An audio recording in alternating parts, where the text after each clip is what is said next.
Hi guys and girls, welcome back to my channel. I do hope you're doing well. Guys, it is the month of October and that means all things spooky. We're talking ghosts, paranormal, hauntings, haunted places, and as always I asked over on my Instagram and via email and you guys have sent an abundance in. I'm actually very excited. I've had a quick look over these and yeah, definitely there are some great little ones that have been sent in. Sorry if I look at my nails, it is very rare for me to ever come on camera without my nails, but it's holiday prep, so I've just stripped all the nails off and ready to do a fresh set. But yeah, I don't like my normal nails and I'm just like, oh, I'm looking down at them like, no, we need to fix you and I'll fix you right after this video. But I'm not going to rib it rabbit. As I say, the phone is here because the iPad is charging, and let's get in with all things ghosts, haunting, haunted houses, paranormal activities, the whole spooky shebang.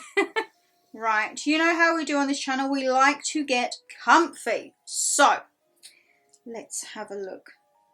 One of my lovelies says, my dad and my cousin come to look after us and I can feel their presence in my house. I like that.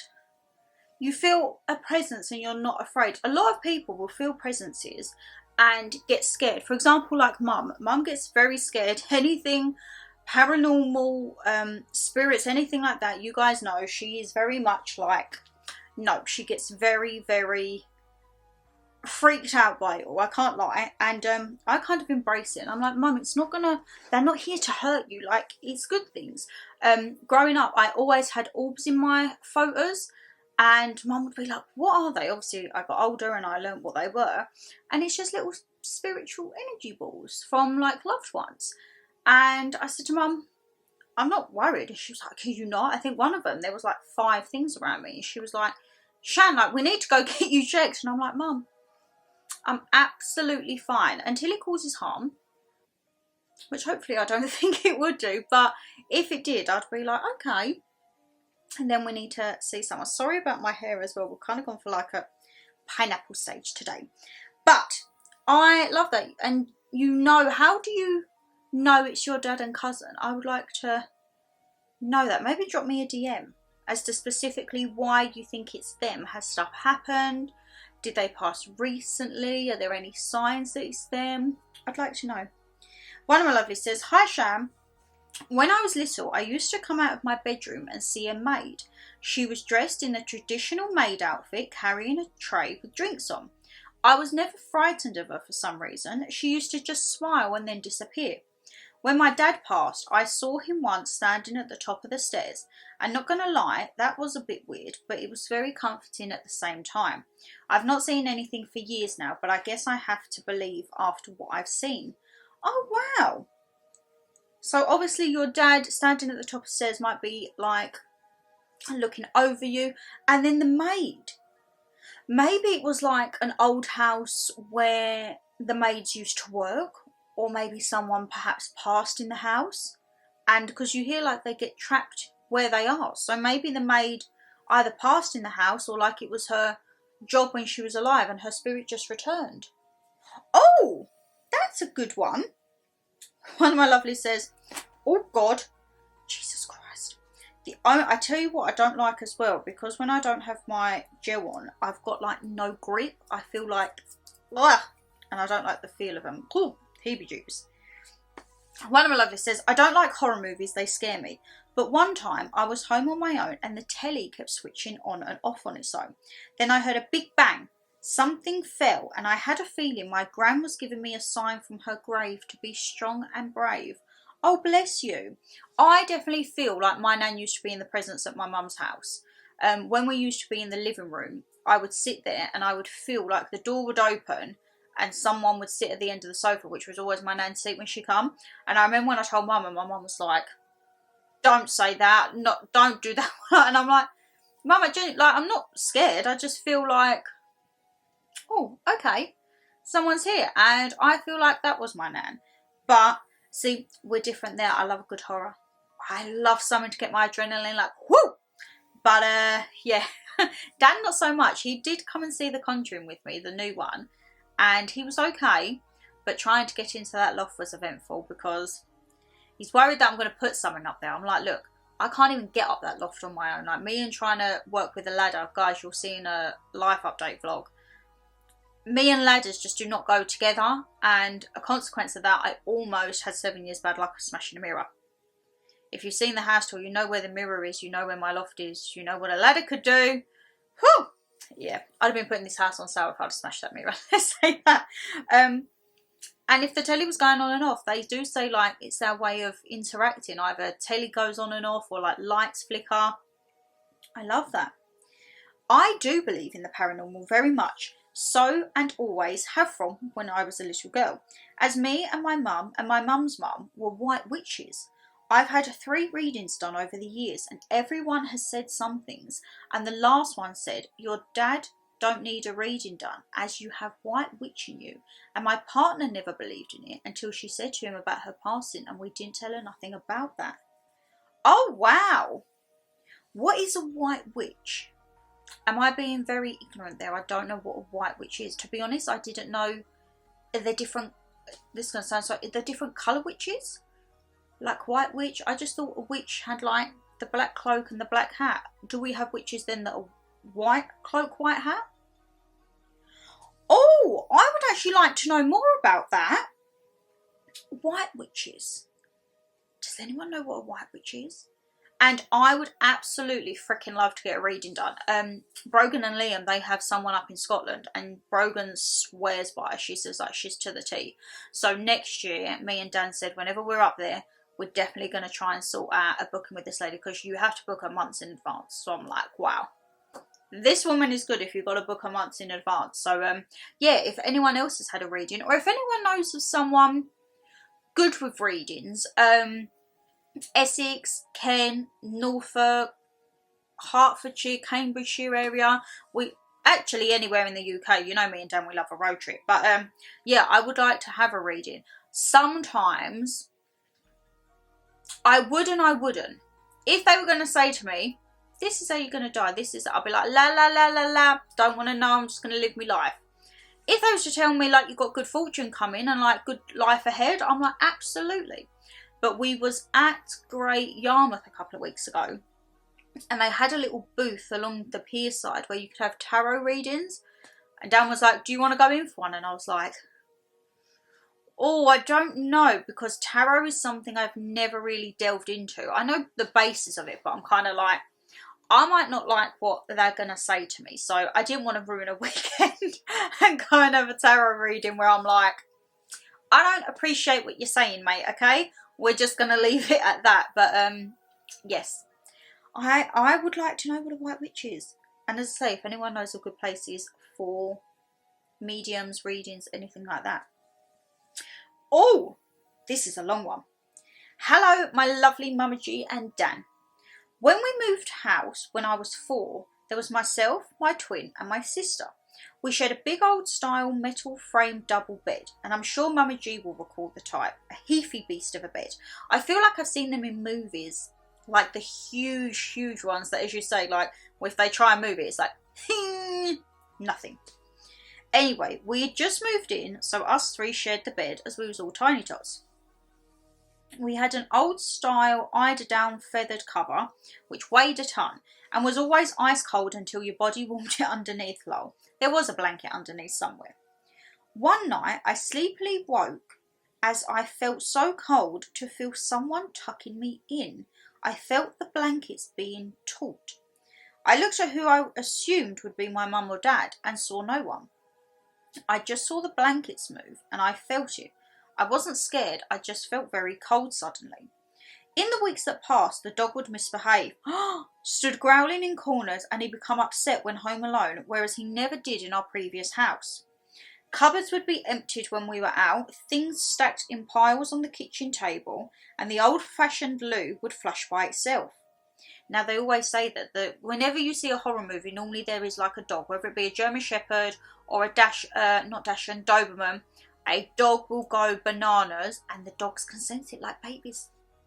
Oh my God, a lot of random things. So my mother had the house blessed after we discovered a man had died in the house years ago. After the blessing, it was gone for at least a decade. I only saw random things a few times after, but I was young and didn't see it as scary.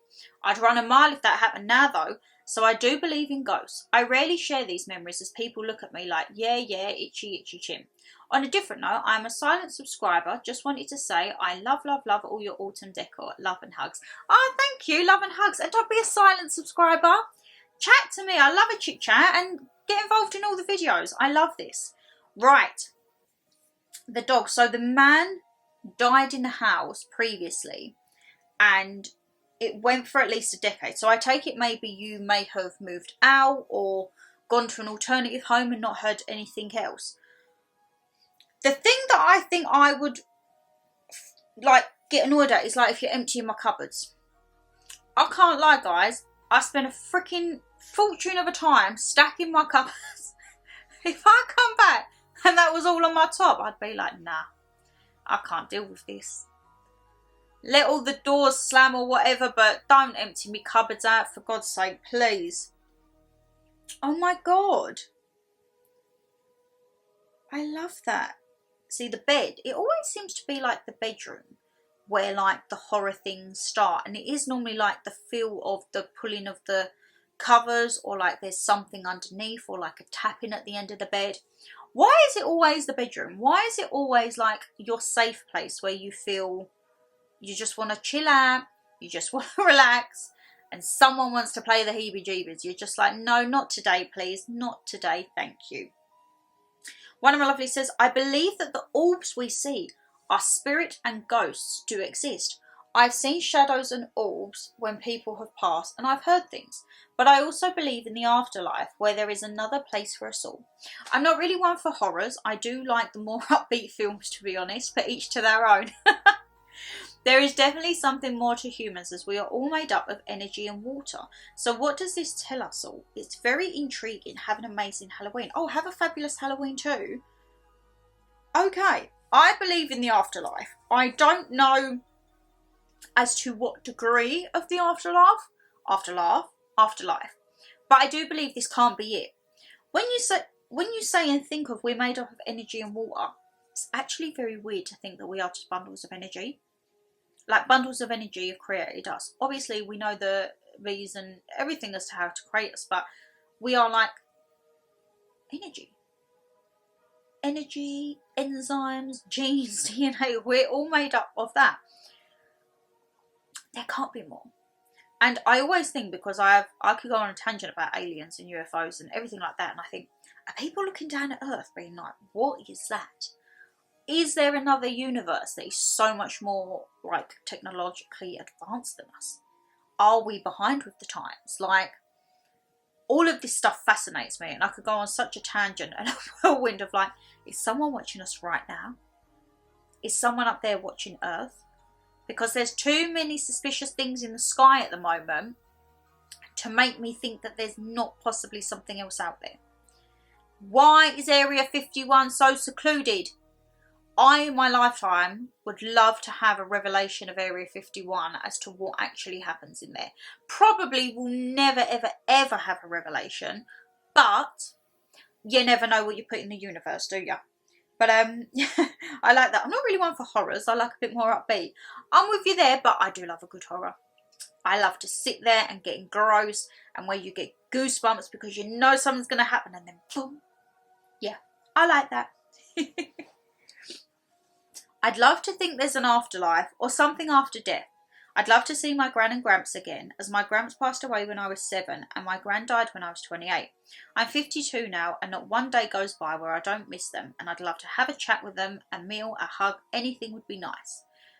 I'm with you there. I was quite similar ages actually. So my granddad down here, he passed when I was 9.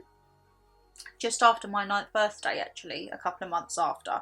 And then my nan passed when I was, I want to say 19. She was here for my 18th.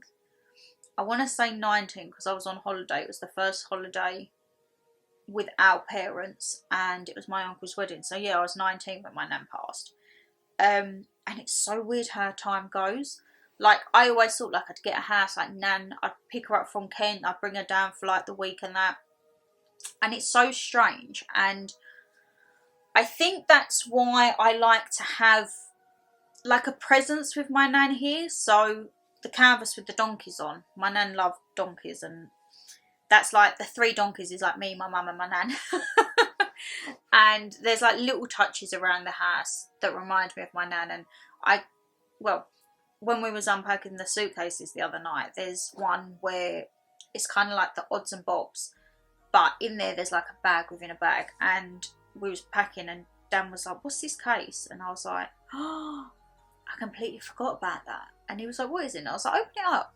And obviously, after seeing The Conjuring, he's like, "What am I going to find?" I was like, "No." And he opened it, and he was like, "It's cardigans." I was like, "They're my nan's cardigans." So they come down, they're in a bag here. They need a wash, but I don't want to wash because I still smell my nan's perfume on it. And it's a really old-fashioned perfume that I couldn't for the life of the day tell you what it was, because we never found the bottle. I don't know what happened, but we never found my nan's perfume bottle. And they need a wash because they're not so white anymore, but I don't want to lose her smell. So what I've done is I've packaged them into a little box, and I'm going to put it in the top of one of my wardrobes so that it's still here. And if I ever feel just like the need for a little hug, that she's there. But yeah, it is strange. You think you get to these milestones and you think you would have certain people there, like, and it just doesn't work out that way. And I think life sucks sometimes, and I think losing grandparents is such a big loss, because yes, they've been with us since birth and they're almost like second parents basically, but I don't think a parent-child relationship is so different to a grandparent and a child. Like, I would tell my nan absolutely anything. I tell mum anything, but my nan would, like, she had experience and she had her life's mantras, and her famous saying was, "Why be a young man's slave when you can be an old man's darling?" And I'm like, so to go with someone 5 years older than me, she'd have been giving me a pat on the back. I think she was probably talking more in terms of like 10 to 20 years older, but hey ho, an age gap is an age gap. And yeah, her little mannerisms. And I always say to Dan, like, my nan would have absolutely adored him. Like, she liked a man's man. And I said, I know she absolutely would have ribbed him all the time for his beard. Like, "Are you getting that chop now, boy?" Or when it gets long, she'd just probably go up and just stroke it. But yeah, it's strange how things move on. And honestly, oh my God, if I could call my nan and granddad in heaven, I'd be like, you never guess what's happening. I say heaven. They may be at the other end, but if it was I'm sure there would be another phone call. But yeah, I get thingy when, say, you watch old videos and you hear their voice, because I forget like what my grandparents sounded like, and that probably sounds so stupid, like you can't forget, but you do. You can kind of gauge it, but actually hearing it. And my grandparents passed like long before good technology and stuff like that. So I don't have, like, my nan only had a landline. I don't have a mobile, like, to leave a voicemail or anything like that. But yeah, time, it works in a weird, weird way. Right, get ready, because this is a long, interesting one. Hi lovelies, hope you are well. This is spooky to me. Maybe not to all, as it's not about a person that has passed. When I was 2, in 1970, our neighbour passed away, and my mum was the same age as his daughter and hung around with her when they were teens. His wife was called Millie, and she loved me and was such a lovely lady. She would let me play in her garden and take me for walks in my pram.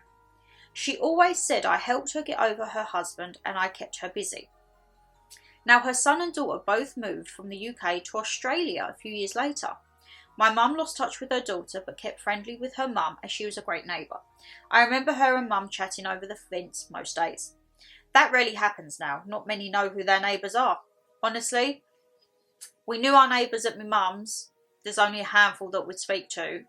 And here, I know my neighbours either side, and then we just kind of like hi to anyone that we see in the street, but it's not like on first term basis. Like I remember when I moved into mum's, and like everyone knew everyone in the street, and everyone would chit chat, and like they'd go out and have like cake stands, and when you used to have like the Jubilee and stuff like that. It's definitely not like that now. When I was 18, my mum worked at a restaurant in the evenings, and I would look after my younger brother. This was 1988. Our neighbour Millie had been really ill and had been diagnosed with cancer. My mother and another lady who ran the post office near us has helped her with meals and care that she needed. That's so lovely. The lady who ran the post office found the address for her daughter in Australia, as she would write to her and post them to her. So mum and the post office lady let her daughter know that she was very ill. One day my mum took her lunch around and found her on the floor as she'd had a fall. We rang an ambulance, and she had hypothermia and the cancer had become more aggressive, of which there wasn't a cure for her, so it was a waiting game, sadly. She was then taken to hospital. However, when she was in full health, she was a bonny lady. About a size 20 with a lovely round face and red cheeks, she was lovely, cuddly and happy. But since cancer had got to her, she was tiny and almost skeletal. It was heartbreaking. The hospital warmed her up and basically sent her home because they had no beds. That's what aggravates me, even like back in them days. How? Like, what world are we living in? She didn't really recover after her fall, and her daughter made arrangements to fly back to the UK, but obviously that wasn't a quick flight. One evening I was at home with my little brother and the door went. I answered it, and Millie was there in her hat and coat, looking healthy, with shiny red cheeks and back to her usual weight. This was only a few days after the fall. So, oh my God, I feel I know what you're going to say. So I'm standing staring at her, absolutely mind blown and speechless. She was holding my hand, jumping up and down, saying her husband had come to fetch her and it would be soon. I was stood not knowing what the heck was happening. She said she was excited to go with him, and she went bouncing off away from the house. I stood at our door listening to her footsteps go up the path and heard her front door shut. I told my mum when she came home that night, and we didn't know what to think. She was skin and bone again the next day, lying in bed so frail, and didn't really wake up. Her daughter come back a day or later, and she ended up in a different hospital. As she waited to see her daughter in hospital, who managed to spend a few hours with her, my eldest brother was with her too, and his wife also. My mum was at work, and at 8 p.m, a health and safety type poster fell from the wall in the restaurant kitchen. My mum turned to her colleagues and said, "That's it, she's gone." At the post office lady had something also fall from her wall at 8 p.m, and knew also she passed. She did in fact pass at 8 p.m. I'll never understand it, but I know it 100% happened exactly as I said. My younger brother remembers the knock at the door and what I told him after. Just a very spooky experience I will never forget. Oh my God, so... Oh! She's going off with her husband, and she was back to herself. She was happy. She was herself. She was ready to go. Oh, don't, I could get emotional about this. God, this isn't the topic for me to be doing when it's Mother Nature, let me tell you that. She's happy. She's back to herself. Like, they say your soul detaches from your body, so physically she may have been skeletal, but her soul, she was the bonny lady. Oh my God, that's so... And having everything fall off the wall at 8 o'clock. It's like saying, like, that's it now. At least she was with her husband. Oh, my lovelies. Another one. Hi, I hope you're all doing good. I do. I'm just feeling very sentimental at the minute. I don't believe in the afterlife. However, I love horror films, as that's all I watch, and murder crime stuff. The best horrors I have seen this year are Final Destination 6 and Terrifier 3. They were both really good. Now, I remember the Final Destinations when I was a kid. And I can't lie, I haven't seen the new ones. So I feel like I need a movie marathon to binge them all in one. The Terrifier, I need to get that box set. I have a feeling that could be right up my street. Dan has already said that will be one that you watch on your own, because he's seen the trailer when we was with Brogan and Liam. Liam showed him and he was like, absolutely not. No, absolutely not. So maybe that's a solo night for Shan. I definitely couldn't put that on with Mum.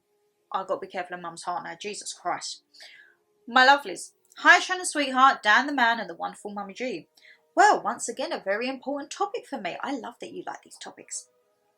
The supernatural is, in my opinion, very real and can be dangerous if you don't respect it. Why do I say this? Well, as a child, I lived in a very haunted house in London with my mum, dad and grandparents. It was an old Edwardian house. At the age of 2 years old, I was seeing a very elegant Victorian lady dressed in a long grey dress, and she wore her hair in a bun like a ballerina. I told my grandfather, who then showed me an old photo. It was her. He said that it was his mother, who was indeed a ballerina. She died when he was a child. Also, I heard nasty voices in the upstairs room, plus furniture would move in the night. A clairvoyant came to the house but left very soon, as she said there were bad spirits there. Everyone felt the presence of evil, and it still spooks me to this day. Please, sweetheart, do not do a Ouija board, as you don't know what it could invite into your life, and it's always almost bad energy. I've attached the book I'm currently reading on the supernatural, lots of love. Oh, it's called Chasing the Dark, Encounters with the Supernatural by Ben Mackle. Oh, I'll have a look at that. Oh, thank you. I will have a look at that. Oh. See, I always feel like Edwardian, Victorian, like them older houses, there's always history or heritage or stuff there, isn't there? Honestly. I see that. Now, is a clairvoyant the same as a medium / psychic, or are they all different? Can someone please help me? Who would do my reading? Would that be a medium? Is that a psychic? Is that a clairvoyant? I get confused because I feel that they're all the same and they're just different names. But on the other hand, I feel like they could be very, very different aspects of the supernatural world. So if anyone has any information, that would be very helpful. And I'm actually going to go and look for this book after, because my lovelies, that is us done. So my lovelies, thank you so much for sending all your bits in. Honestly, if not, it'd just be me sitting here rabbiting absolute waffle as per always. But I have thoroughly enjoyed this video, and if you enjoyed the video, you know what to do. Hit that thumbs up and subscribe down below, and leave me a comment. Have you had any interactions with the paranormal? Have you heard of any haunted places? I really want to do haunted place tours next year, or not necessarily tours, but a lot of people say you can go to like prisons to do like haunted tours. But if anyone knows of any just haunted places in general, I would love to go around and have a little spooky investigation, you know. But my lovelies, take care, stay safe as always, and I'll see you in the next one. Bye, guys!